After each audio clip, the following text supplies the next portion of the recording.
Okay guys, isa na muling mapagpalang umaga, tanghali, gabi po sa inyo lahat. Sana po ang lahat ay nasa mabuting kalagayan at ligtas po sa anumang kapahamakan. Saan man po kayo dako ng mundo naroroon. Ako po muli ang inyong lingkod, Maestro 21 TV, at sa ating video mga kalingap, tayo muli po ay magbibigay ng panibagong kuro-kuro, komento, opinion at reaction po tungkol nga po dito sa nangyari po sa huling episode. Huli na bang episode itong EDSI mga kalingap, ha?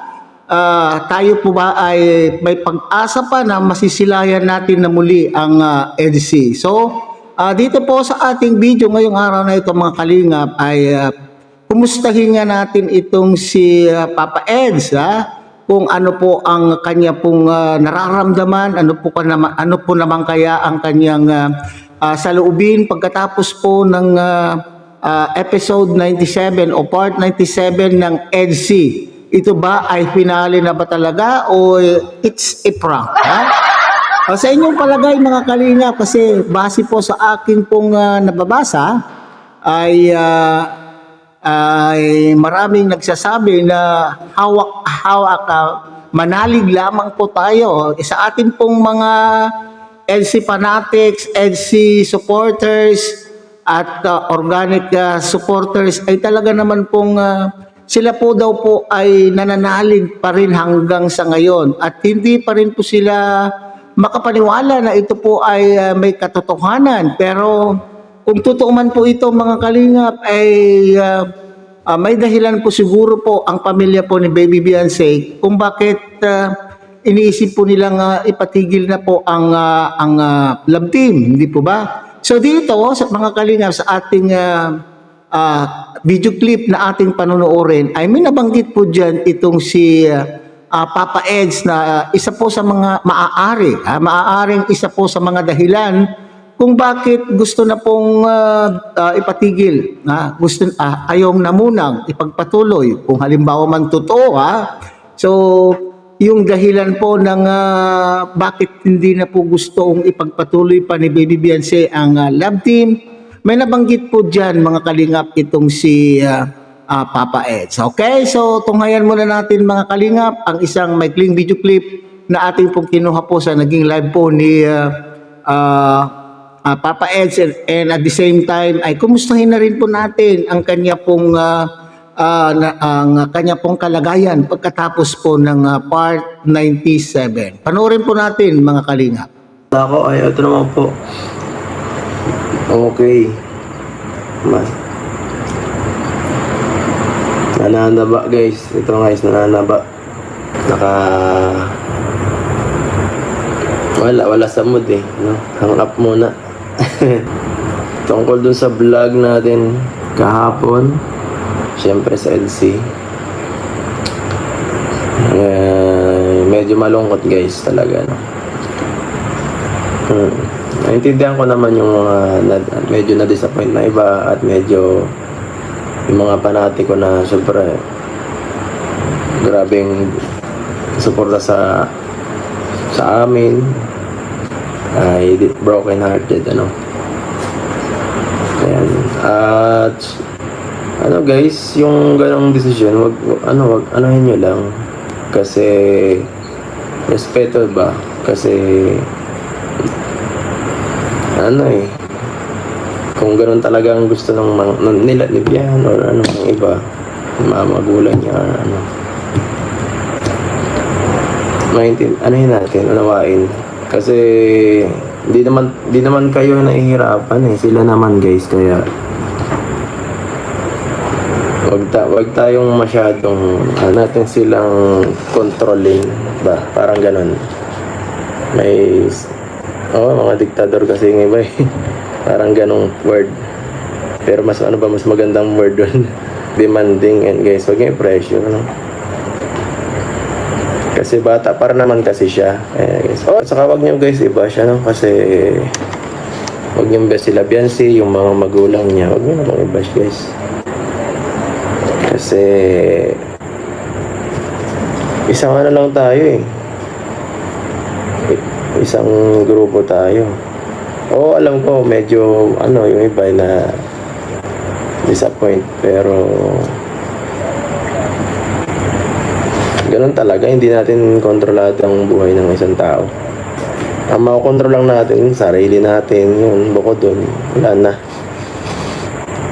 Kung hindi pa siya masyado ready, nasa kanya yun. Kung ano, gusto niya ulit makibalik ang vlog, okay lang din. Mas masaya lahat, di ba? Mahalaga basta guys, suportahan pa rin natin kahit ano mangyari. Ano? So, kung sakaling kung sakaling sa vlog na lang, maintindihan natin yan. Naman kung ano kay Biancy, naiintindihan ko din naman siya. Kasi bata pa siya, medyo saka babae, malambot ang puso, madaling masaktan. So, ako kasi pag ako lang, may manhid ng manhid na tayo sa mga bashing, wala na sa akin yan. Okay, so mga kalingap, so far so good. So, ayon po kay Papa Eds ay mabuti naman po daw, kinakailangan ay mag-move on. Kung yun po ang nararapat, dapat po daw ay tanggapin at intindihin po ang sitwasyon, mga kalingap. Okay? So, pero base po doon sa ating nakikita ay siyempre malungkot. Malungkot po itong si Papa Eds kung tayo nga mismo na tagapanood po lamang. Tayo po na nakikipanood sa kanila po ay at nakasanayan na po natin silang mapanood kasi pag may inaabangan po tayo kapag tayo po ay pag nalaman po natin na mayroon po silang sinut na episode ay talaga naman pong inaabangan po natin. Malungkot, kung malungkot po itong si Papa Eds, dahil nakasanayan po na nila na sila po ay nagbabanding pag may shooting po sila, tayo rin po kaya, malungkot din po tayo na mawawala, nakakalungkot. Okay? So, pero para sabi ko nga po mga kalingap, ako po ay nananalig pa rin. At ako'y naniniwala na para bagang ayan nga ang maraming mga katanungan. May napanood po nga akong content ng isa po sa ating mga kasamahan na sinasabi, scripted or it's a prank? Ito bang episode 97 ay scripted or it's only a prank? Okay? So para bagang hindi pa po ako makapaniwala na sa ganitong kabilis ay matatapos na po ang EDC. Papaano na lamang po? Papaano na lamang po yung umaasa na hanggang dulo po ay EDC? So nakakalungkot po. Okay? So sabi po ni Kalingap Edu ay intindihin. Okay? Naintindihan naman po daw niya yung sitwasyon. Kasi nga po, kung ito man po ay totoo para sa akin, ay maaaring napagpasyahan po ng pamilya, kasama po ng magulang, napagpasyahan po ni Baby Biancy at ng kanya pong magulang na wag na lang muna itutuloy ang love team sapagkat siya po ay para siguro siya po ay makapag-focus sa kanya pong pag-aaral. Okay? So siguro kumakain po ng panahon at oras ng paghahanda po ang kanila pong tandem o kanila pong love team. Kasi siyempre kinakailangan ay ihahanda rin po ni Baby Biancy ang kanyang sarili. Papaano na lamang po kung maraming mga proyekto na gagawin po sa paaralan. So gusto po siguro ng magulang na makapag-focus po itong si Baby Biancy sa kanya pong pag-aaral. Hindi biro po ang mag-aral po sa kolehiyo. At bukod po doon, mga kalingap, ay nabanggit din po dyan ni Papa Eds. Siguro daw po, ito ay nang dahil din po, nakapagpasya po yung mga pamagulang po at ni Biancy, nang dahil din po sa kagagawan din daw po ng mga panatiko. Nako. Sa gagagawan, hindi lamang po siguro sa mga panatiko, ultimo itong mga bases. Okay? Kaya hindi kasi tumitigil ang mga issue, mga kalingap. So iyan po siguro po yung isa po sa mga dahilan kung bakit umaayaw na po sila sa love team, di ba? Nabanggit po diyan ni Papa Eds yung salitang anong tawag po dito? Parang martial law, anong tawag po doon? Very demanding daw po. Yung salita po ni Kalingap Edo ay demanding daw po itong mga iba. kung baga ay gusto po nila kung ano yung gusto nilang mangyari, ay yun po ang masusunod. At kung hindi nasunod, ay nako, giyera patani.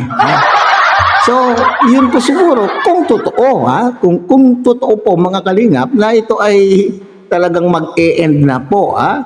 Alright, so, wag na natin pong dagdagan pa po yung nararamdaman na lungkot natin, yung lungkot natin na nararamdaman, wag na natin pong dadagdagan.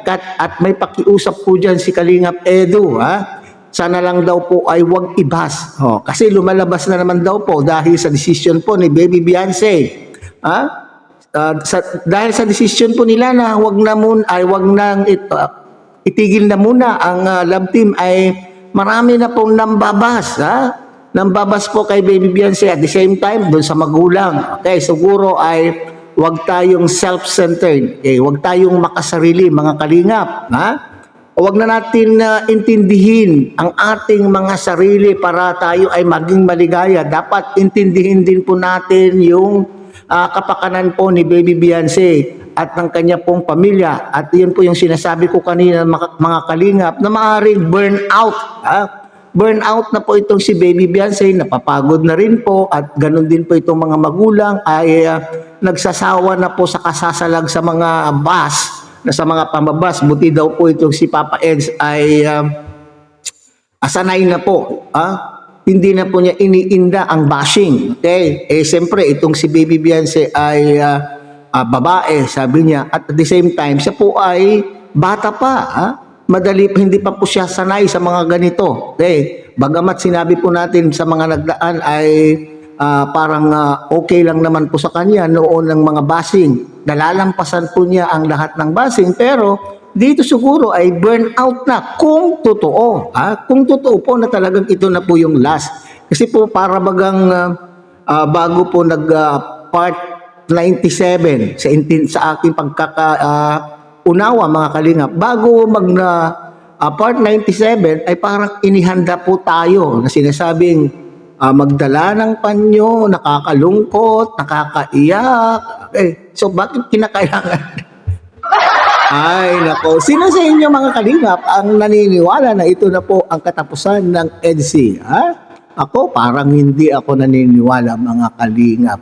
Pero ang sabi, kung halimbawa man po totoo, sabi po ni Kalingap Edu, ay sana po ay ipagpapatuloy pa rin natin ang pagsuporta po kay Baby Beyonce. At the same time, kay Papa Eds, lalo po at nabanggit po din niya dyan na medyo mahina. May nagkaroon po ng problema po ng kanyang channel, at humihina po ang kanyang views dahil siguro po sa mga mayroon po siyang inaasikaso, hindi siya makapag-focus sa kanya pong ginagawang paglingap.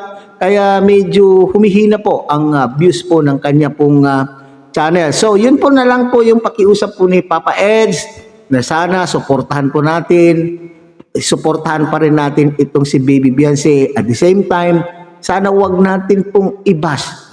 Intindihin po natin ang kalagayan po niya, at siyempre tayo naman po ay napaligaya po niya. Bigyan po natin muna ng sapat na panahon.